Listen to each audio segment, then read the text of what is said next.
Nangayog pasaylo sa mayor ang usa ka batanon sa Mandaue City nga nang vandalay sa pipila ka mga lugar sa Dakbayan.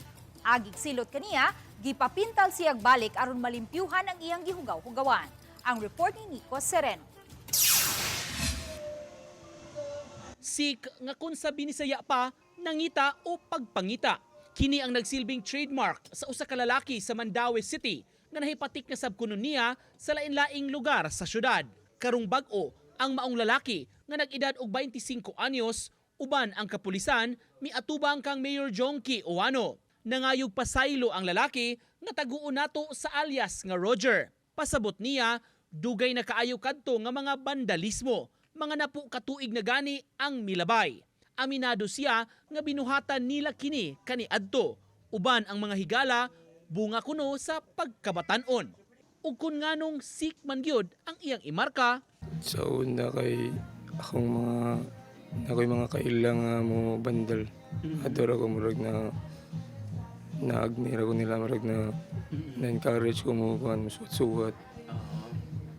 Then mo kuhan siguro ng mo graffiti.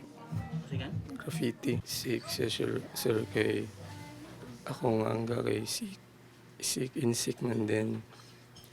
Sa word nga sick means ka nang nakaisik musika o butang. giklaro hinuon ni Roger kaniadto ra kadto ug wala na gyud niya buhata karong panahona kay nagbag-o na siya. Yang ko na ako na gi-face na ang consequence.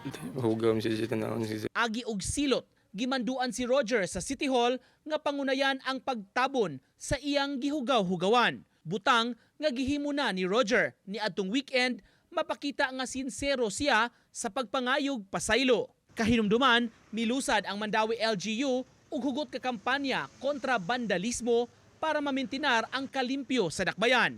Ang mayor mitanyag pa og reward gikan sa iyang personal nga pondo para sa mga makahatag og impormasyon sa mga naghimo niini. Uban ni Godfrey Relien, Nico Sereno, Balitang Bisdak.